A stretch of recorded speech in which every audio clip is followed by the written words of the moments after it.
Oui, bonjour. Du coup, moi j'interviens en tant que maître d'œuvre sur cette conférence. Alors, je ne vais pas faire des redites et être aussi précis que ce qui vous a déjà été exposé par Philippe et Constance, mais plutôt vous donner un retour d'expérience sur notre travail sur le BIM. Parce que vous, entrepreneurs, vous allez forcément y venir. Si nous, on est en train d'y passer, vous êtes forcément derrière et vous allez devoir vous y confronter. Moi, personnellement, j'étais pas très présent, pas très chaud pour passer en BIM, mais on se fait rattraper forcément sur certains projets où on est obligé de répondre sur ses compétences BIM.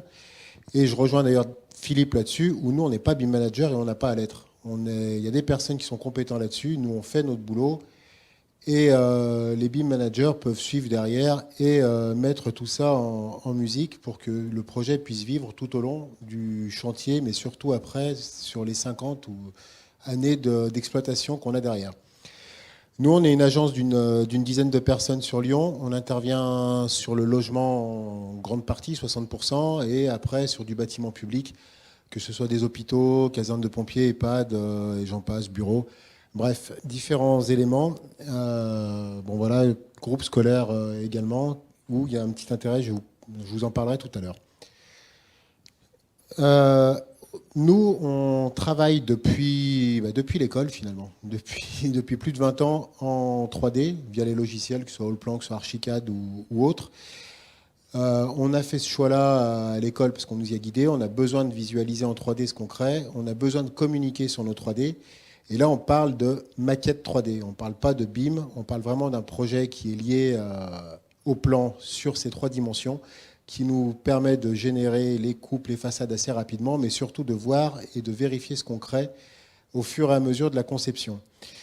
On travaillait au début de la création de l'agence sur Archicad, on continue encore aujourd'hui, mais initialement on faisait tout sur Archicad. On montait notre maquette en 3D, on faisait nos recherches architecturales en 3D, et on s'est rendu compte, à juste titre, que c'était trop lourd en gestion. Donc, parce qu'il faut paramétrer pas mal de choses, sans même parler de BIM, hein, vraiment en parlant de 3D, pour pouvoir rentrer tous les volumes qu'on a là, les retravailler si on veut faire un retrait, si on veut faire une couvertine, si on veut faire un appui de fenêtre, différents éléments. On est revenu un petit peu en arrière là-dessus et on se sert plus de SketchUp, qui est un logiciel que tout le monde doit plus ou moins connaître ou avoir entendu parler, qui est gratuit ou presque, en parallèle d'Archicad ou d'autres types de logiciels. Finalement, on revient à du SketchUp basique pour faire une maquette 3D et on se sert d'Archicad, je caricature un petit peu, presque comme un AutoCAD basique, où on est en 2D pour monter plan, coupe façade et faire nos pièces de rendu pour les maîtres d'ouvrage. Ça a un intérêt d'être beaucoup plus souple que les logiciels et de nous permettre vraiment de travailler sur notre métier de création et de recherche formelle et urbaine dont on a besoin au quotidien. Au-delà de ça, quand on rentre après sur des missions de maîtrise d'œuvre, où on est sur le chantier avec les partenaires, on a besoin de communiquer avec les entreprises. Et là, SketchUp n'est plus suffisant pour rentrer dans le détail. Intervient du coup la maquette encore 3D. On n'est pas encore sur du BIM, mais où on peut, et on le fait systématiquement sur les lancements d'opérations, on fait une première réunion avec les entreprises où on leur présente le projet, on leur présente les enjeux et on leur présente ce sur quoi il faut qu'on puisse travailler ensemble. On est maître d'œuvre, vous êtes entreprise, et on doit avoir un travail collaboratif. Ça a toujours été le cas et ça le sera toujours. Le travail collaboratif, avant, il se faisait avec du papier et des discussions. Le but aujourd'hui avec le BIM, c'est de le transposer sur du visuel en 3D qui peut être représenté par tous. Du coup, intervient ces maquettes 3D numériques qui sont montées beaucoup plus précises. On n'est pas encore vraiment sur du BIM, comme l'a été présenté initialement, parce qu'on n'a pas renseigné tous les objets, on n'est pas sur du collaboratif. Mais nous, à notre échelle, ça peut nous suffire. On peut s'arrêter là. Par rapport à cela, on a eu différentes demandes. 2 projets, pour l'instant, enfin on en a plus, mais il y a 2 projets que je vais vous présenter aujourd'hui qui ont été faits en BIM beaucoup plus poussé. Un pour un bailleur social, pas un bailleur social, pardon, un promoteur qui a voulu que l'on lance cette opération de 96 logements en BIM. Il avait besoin de voir ce qu'il en était, voir où ça pouvait l'amener, et c'était sa première opération en BIM. Autant vous dire que ça n'a pas servi à grand-chose. Tout simplement parce qu'il n'a aucun intérêt aujourd'hui à faire du BIM parce que ces entreprises ne sont pas formées en BIM, ils ne consultent pas en BIM, du coup, il n'y a pas de lien sur le chantier. Et vu qu'il n'a ni la maintenance ni la gestion de ses ouvrages à la fin, tout est vendu, le BIM et les dos numériques ne servent strictement à rien. Sur cette opération, on avait un BIM manager. Donc nous, on a renseigné la maquette numérique, tout simplement avec les objets. Ça nous a pris 2 fois plus de temps que ce qu'on devait faire d'habitude, pour au final aucun intérêt. Voilà la maquette qui a été montée. Donc on peut voir ces différents bâtiments sur un terrain de 10 000 m², je ne sais plus exactement, où on a tous les éléments liés au BIM, les confrontations d'objets dont on avait pu vous parler tout à l'heure. Je ne vais pas rentrer dans ce détail-là, ça n'a pas de grand intérêt maintenant. Mais par contre, ce qui est intéressant, c'est que tous ces modèles, on renseigne à notre échelle tous les éléments qui peuvent vous servir derrière. Vous pouvez faire des coupes à chaque endroit du projet. Ce qui manque souvent, sur chaque chantier, on a toujours le débat, monsieur l'archi, il nous manque une coupe à tel endroit, ça on ne l'a pas compris, ça on ne l'a pas vu. Finalement, avec ce genre d'outils, tout le monde peut voir la même chose sans aller vraiment dans le détail du collaboratif. On avait fait différents points de détail qui ont été un petit peu compliqués à sortir pour nous, finalement, parce qu'on doit tout modéliser, ce qui n'était pas le cas avant. On avait un détail 2D, ça nous permettait de dérouler sur toute l'opération, de discuter avec l'entreprise en disant, voilà, si je prends sur le détail 1, par exemple, c'est les couvertines. Le détail 2, c'est les remontées d'étanchéité, les solins. Le détail 3, qui est en bas à gauche, où on a les planelles isolantes, parce qu'on est sur un bâtiment en thermobriques.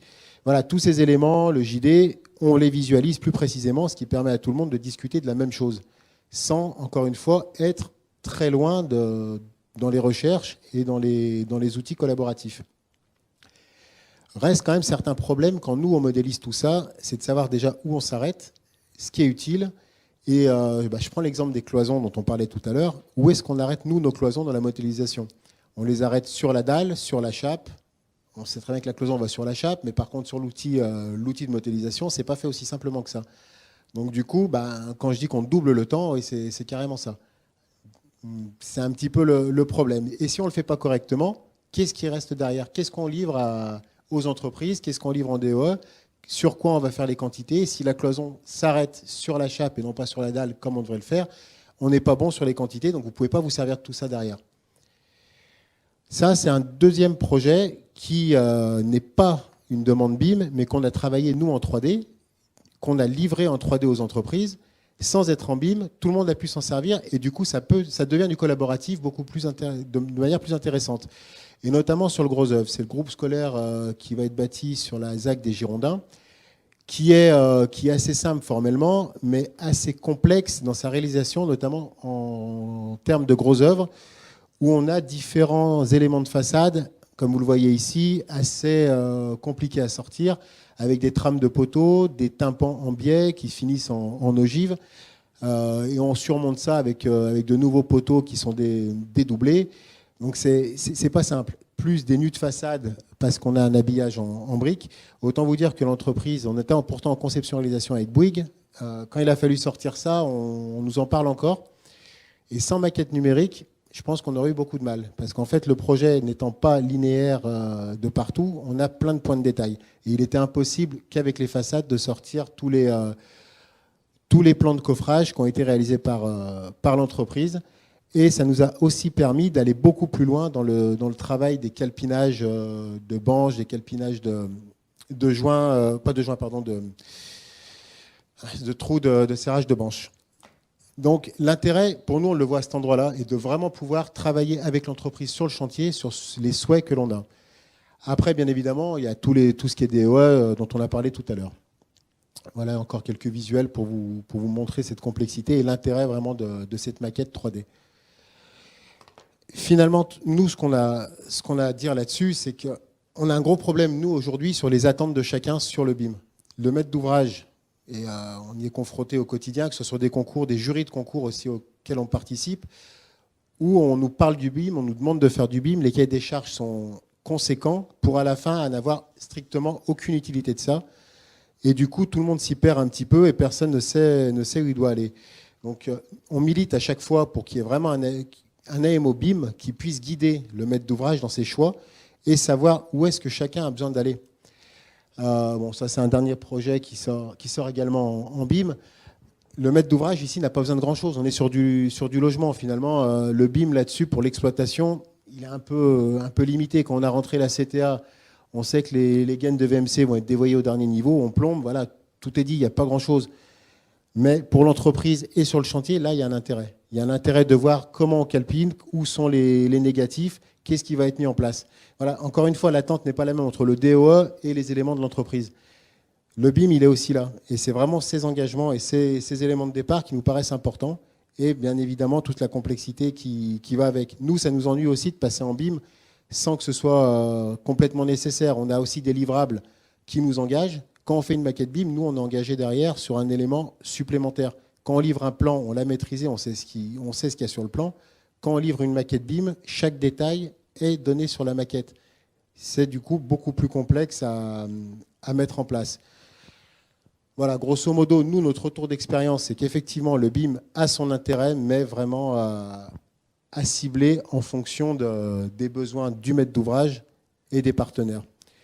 L'outil collaboratif qu'on a pu aussi voir au fil du temps sur les différentes opérations, c'est que tous les bureaux d'études aujourd'hui ne peuvent pas jouer le jeu de la même manière sur ces éléments. Tout le monde n'est pas encore formé et on est vraiment aux prémices, mais tout le monde commence à y venir. Et du coup, ces plateformes d'échange dont on a parlé tout à l'heure, IFC et Solidry, ou Solibri, je ne sais plus, pour l'outil du BIM Manager, commencent à prendre de l'importance et on n'a pas d'autre choix que de s'y mettre. Donc je vous invite également à commencer à y réfléchir.